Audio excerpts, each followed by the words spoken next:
Morning student. पिछले दो video में हमने यूवी स्पेक्ट्रो के बारे में जानकारी मिली थी, जिसमें हमने पहले वीडियो में तो ये जाना था कि किस तरह के संक्रमण होते हैं, किस रेंज में यूवी एब्जॉर्प्शन शो होता है। सेकेंड वीडियो में हमने ये जाना था कि क्रोमोफोर्स क्या होते हैं, ऑक्सोक्रोम क्या होते हैं, पैंथोक्रोमिक शिफ्ट्स क्या होते हैं। आज इस वीडियो में हम ये जानेंगे कि किस तरह के बैंड हमें मिलते हैं। ठीक है, यूवी स्पेक्ट्रोस्कोपी में विभिन्न प्रकार के ट्रांजिशन बैंड हमें देखने को मिलते हैं। तो फर्स्ट हमारा बैंड है के बैंड। के बैंड सामान्यतः कॉन्जुगेटेड सिस्टम की वजह से हमें मिलता है। इस तरह के बैंड हमें पॉलीइन, डाईइन, इनॉन आदि में देखने को मिलते हैं। और जो हमारा के बैंड होता है वो हेट्रो जनरली एरोमेटिक कंपाउंड में भी हमें देखने को मिलता है, मगर वो कब देखने को मिलेगा, जब उसके अंदर कोई क्रोमोफोर उपस्थित होगा।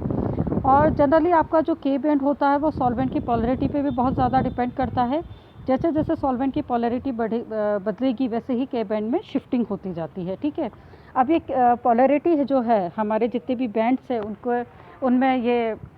उनको हायर वेवलेंथ की तरफ भी शिफ्ट करती है, उनको शॉर्टर वेवलेंथ की तरफ भी शिफ्ट करती है। ठीक है, तो इसको अपन बाद में डिटेल में पढ़ेंगे। और अभी हम नेक्स्ट पढ़ते हैं आर बैंड। आर बैंड हमें N2 पाई स्टार ट्रांजिशन में सिंगल क्रोमोफोरिक ग्रुप की वजह से मिलता है। इसमें हेट्रो एटम के पास में एटलीस्ट एक लोन पेयर ऑफ इलेक्ट्रॉन होना बहुत ज़रूरी है। जनरली ये N2 पाई स्टार ट्रांजिशन है, और N2 पाई स्टार ट्रांजिशन को हम पहले भी कह चुके हैं कि ये जनरली फॉरबिडन ट्रांजिशन है, अलाउड ट्रांजिशन नहीं है। जबकि जो हमारा था के बैंड वो हमारा अलाउड ट्रांजिशन है। ठीक है, इसमें जो क्योंकि ट्रांजिशन की प्रोबेबिलिटी बहुत कम है, तो ऑब्वियसली कि इसकी इंटेंसिटी हमें कम देखने को मिलेगी। अब यदि हम इनकी पीक्स में कंपैरिजन करें तो आप यहाँ पर देखिए जो 1,3 के बैंड देखिए 1,3 ब्यूटाडाईइन है, 217 पर हमें एब्जॉर्प्शन मिल रहा है। और यदि इसकी इंटेंसिटी देखें, चाहे एक्रोलिन ले लीजिए, स्टायरिन ले लीजिए, एसिटोफिनोन ले लीजिए, इन सब की जो इंटेंसिटी है वो कितनी ज़्यादा है। ठीक है, अब आप यहाँ आर बैंड की देखिए जहाँ N2 पाई स्टार ट्रांजिशन है, ये हमें हायर वेवलेंथ पे तो मिल रहा है। एसीटोन का देखिए 270 पर मिल रही है पीक, हमें एक्रोलिन की देखिए 315 पे मिल रही है। ठीक है, मगर इनकी इंटेंसिटी क्या है, बहुत कम है, यानी कि प्रोबेबिलिटी जो है ट्रांजिशन की वो बहुत कम होती है। अगला बैंड आता है हमारा बी बैंड। इस प्रकार के बैंड हमें एरोमेटिक व हेट्रो एरोमेटिक में होने वाले पाई टू पाई स्टार ट्रांजिशन की वजह से मिलते हैं। इसका आप ये देखिएगा कि 230 से 217 के बीच में हमें बेंजीन के लिए इस तरह का बैंड मिलता है। और यदि बेंजीन में कोई क्रोमोफोरिक ग्रुप यदि उसके अंदर जुड़ जाए तो क्या होता है कि ये बैंड हायर वेवलेंथ की तरफ शिफ्ट हो जाता है। जितने भी एरोमेटिक कंपाउंड्स होते हैं जिनमें के, बी और आर तीनों तरह के यदि हमें बैंड देखने को मिलते हैं तो हमें ये बहुत अच्छे से पता लग जाता है कि जो हमारा आर बैंड है हमेशा वो हमें लॉन्गर वेवलेंथ की तरफ मिलेगा। ठीक है, और जो हमारा बी बैंड है वो उसकी जो पोजीशन है वो किन बातों पर निर्भर करती है। फर्स्ट है हमारी सब्स्टिट्यूटेड एरोमेटिक कंपाउंड पे, और दूसरा है कि जो हमने सॉल्वेंट यूज़ किया है उसकी पोलैरिटी क्या है। ठीक है, लास्ट हमारा बैंड आता है ई बैंड। ये आपको इसको ज़्यादा डिटेल में पढ़ने की ज़रूरत नहीं है, मगर जहाँ पर भी टर्म आती है E1, E2, E3 तो हमारे लिए जानना ज़रूरी है कि ये कौन से बैंड है। ये जनरली बेंजेनॉइड सिस्टम के बैंड है, जैसे कि एंथ्रोसिन है, नैप्थलीन है, इन सब के अंदर इस तरह के बैंड देखने को मिलते हैं। नेक्स्ट है हमारा सॉल्वेंट। अभी हमने पढ़ा था कि हमारे जितने भी बैंड हैं उनमें शिफ्टिंग हो जाती है। अब ये शिफ्टिंग किस वजह से होती है, सॉल्वेंट की पोलैरिटी की वजह से होती है। तो अभी हम देखते हैं कि हमारे जो पाई टू पाई स्टार ट्रांजिशन है और N2 पाई स्टार ट्रांजिशन है उन्हें ये सॉल्वेंट किस तरह से इफेक्ट डालते हैं। पाई टू पाई स्टार संक्रमण में प्राय उत्तेजित अवस्था अपनी मूल अवस्था की तुलना में अधिक ध्रुवीय होती है। ठीक है, अतः अध्रुवीय विलायक उत्तेजित अवस्था को अपेक्षाकृत अधिक स्थायित्व प्रदान करते हैं, अर्थात इनका ऊर्जा स्तर मूल अवस्था के ऊर्जा स्तर की तुलना में अधिक कम हो जाता है, जिसके फलस्वरूप क्या होगा कि जो हमारा पाई टू पाई स्टार जो संक्रमण है वो हमारा हायर वेवलेंथ की तरफ शिफ्ट हो जाता है, या हम ये बोलेंगे उसमें पैंथोक्रोमिक शिफ्ट होगा। आप इसको डायग्राम में देखिए। अभी इसमें इन्होंने यहाँ पर आप देखिए हेक्सेन के अंदर यदि हम अवशोषण देखें, ठीक है, वो नॉन पोलर है, तो इसमें आप ये देखिए कि हमें 178 नैनोमीटर पर पीक देखने को मिल रही है।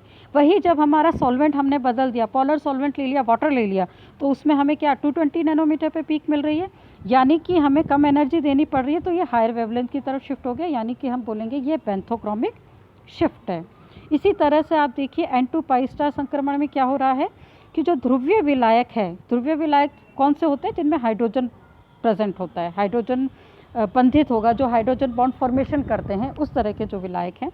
उसमें N2 संक्रमण उत्तेजित अवस्था की तुलना में अबंधित इलेक्ट्रॉनों की मूल अवस्था को अधिक स्थायी प्रदान करते हैं, अर्थात इनका ऊर्जा स्तर उत्तेजित अवस्था के ऊर्जा स्तर की तुलना में अधिक कम हो जाता है। फलस्वरूप क्या होगा?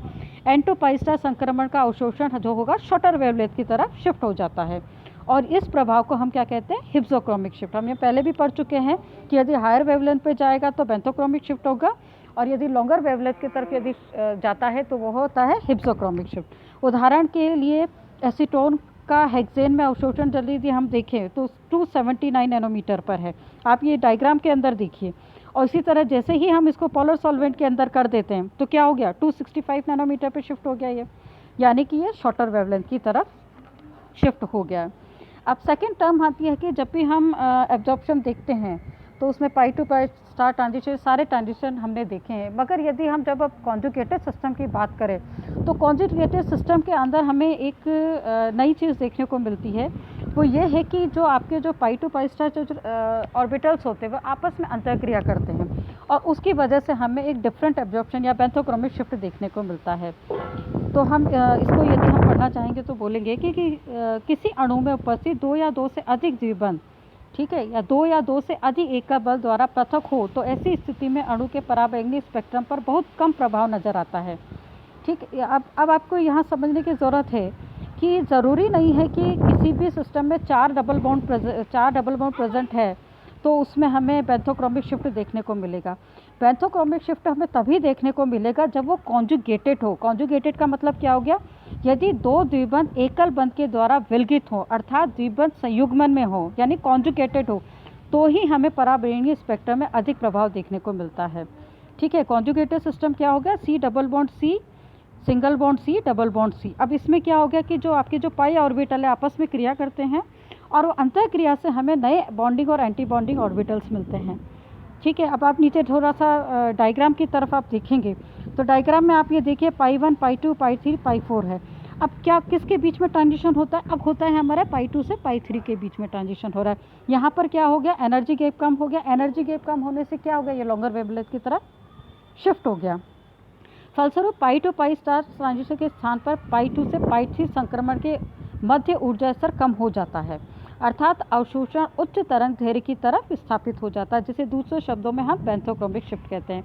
जैसे जैसे अणु में संयुग्मन बढ़ता जाएगा वैसे वैसे मूल और उत्तेजित अवस्था का ऊर्जा स्तर क्रमशः कम होता जाएगा। ठीक है, उस कम होने की वजह से क्या हो गया? ये हायर वेवलेंथ की तरफ शिफ्ट हो गया। आप सिंपल सा एग्जांपल देखिए, एथीन में देखिए 163 नैनोमीटर पे एब्जॉर्प्शन शो कर रहा है। इसके बाद आप ये देखिए एथीन में 163 नैनोमीटर पर है। फिर आप ये देखिए 1,4 पेंटाडाइन में 185 नैनोमीटर पे, कॉन्जुगेटेड 1,3 ब्यूटाडाइन में 217 नैनोमीटर पे एब्जॉर्प्शन शो कर रहा है। अब जनरली ये जो कॉन्जुगेशन है वो कलर के लिए भी रिस्पॉन्सिबल होता है। तो यदि 400 नैनोमीटर से अधिक पे हमें यदि एब्जॉर्प्शन मिलता है तो हम बोलेंगे कि वो जनरली कंपाउंड कलर्ड होते हैं, रंगीन हमें कंपाउंड वो देखने को मिलते हैं। और इसका बहुत अच्छा एग्जांपल है बीटा कैरोटीन, जिसमें 11 कॉन्जुगेटेड डबल बॉन्ड प्रेजेंट होते हैं, और उन 11 कॉन्जुगेटेड डबल बॉन्ड की का जो एब्जॉर्प्शन है वो 448 नैनोमीटर पर अवशोषण हमें एब्जॉर्प्शन हमें देखने को मिलता है, और उसी की वजह से वो कलर्ड होते हैं। तो बच्चों आज हमने जो पढ़ा है उस यहाँ पर हमने पूरी थ्योरी कंप्लीट करी है यूवी स्पेक्ट्रा की। अब नेक्स्ट क्लास के अंदर हम वुडवर्थ फिशर रूल पढ़ेंगे, और वहाँ से हम कैलकुलेट करेंगे कि कैसे भी जितने भी अननोन कंपाउंड होते हैं हम उनका एब्जॉर्प्शन को मैथमेटिकली भी कैलकुलेट कर सकते हैं। Thank you.